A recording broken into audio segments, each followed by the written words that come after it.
I was asked to go on a blind date, and I was horrified. I said, no, I'm not going to go out with a blind guy. And then changed my mind because it wasn't very nice to think that way, and end up going to a party for New Year's at somebody's house, and my now current husband, he's the only one, my husband showed up, and he was implied, so I was delighted, and we had a great time. We defined we didn't need language to communicate. We did that by dancing, and we went to Club Ramon Antigua in Quito and danced to live salsa music all night, and that was the beginning.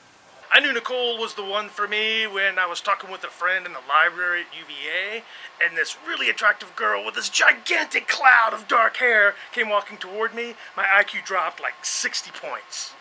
My future wife walked in, and she had a bad looking leather jacket on that had zippers everywhere, and I thought, oh, that's interesting.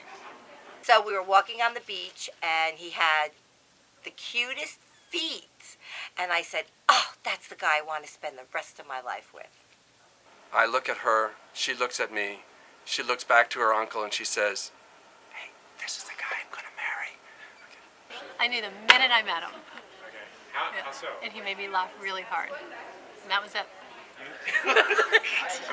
I don't think he's funny, though. I tell him that all the time. Just actually 2 weeks ago, our furnace went out, and I was throwing him a surprise birthday party, and he gets really excited. He goes, you know what? My party? It's going to be a housewarming party. And I said, that's not funny. You can't say that. Well, basically, when I find out her bank account.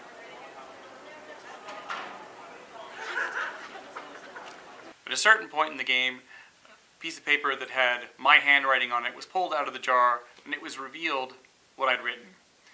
I'd written Nicolas Cage. And my wife, upon hearing this, said, I hate Nicolas Cage too. And I said, you hate Nicolas Cage? I hate him! And at that point, we knew we were right for each other. So I have a deep personal conviction that Whitney Houston is the single greatest vocal talent of all time. I've actually broken up with women over this debate. So where did Mrs. Miller stand on Whitney Houston? Mrs. Miller loves Whitney Houston, and I love Mrs. Miller. My ideal date, probably a nice walk in the park, just chatting and enjoying each other's company on like a slightly cool day, so she needs to use my jacket. Pretty much anywhere with chicken fingers or chicken nuggets. So like any restaurant that has a kids menu. So on the first date with my husband, he was late to my house. He drove past our driveway 3 times. Then we went to get dinner, but the Denny's, the really only restaurant in our town to eat at, was packed and we were already late. And so we ended up getting sandwiches at Sheetz, a gas station, and eating outside of the gas station for our first date dinner. And then we went to see Horton Hears a Who. So fun and exciting first date. Then we went to the movies, and we saw the first Conan the Barbarian, which was a blast. I never would have gone to a movie like that by myself, and I didn't think I would like it, but I thought, what the heck, I'll give it a try, and it was really fun. My husband told me that his parents didn't agree with interracial dating or marriage, and he promised me, he said, when it comes to my family, I will pick you every time. And he said that even if it meant he would never speak to his family again, it wouldn't matter as long as we were together. And that's when I knew I was in love. And so true to that promise, my husband and I got married in 2015, and his parents did not attend our wedding, and they haven't spoken to Michael in almost 6 years.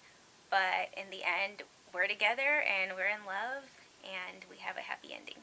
Marriage back to that time is not my priority in my life. And he said, my mom is very ill, like really weak, always sick. And her biggest wish is she can see her last son to get married before she passed away. Don't you think it's weird? How could you marry somebody because somebody tell you, my mother sometimes really sick. She could be die anytime. She really wanted me to say. Then you said, oh, okay, I will marry you. Are you gonna do that? How long did she live after you were married? 24 years.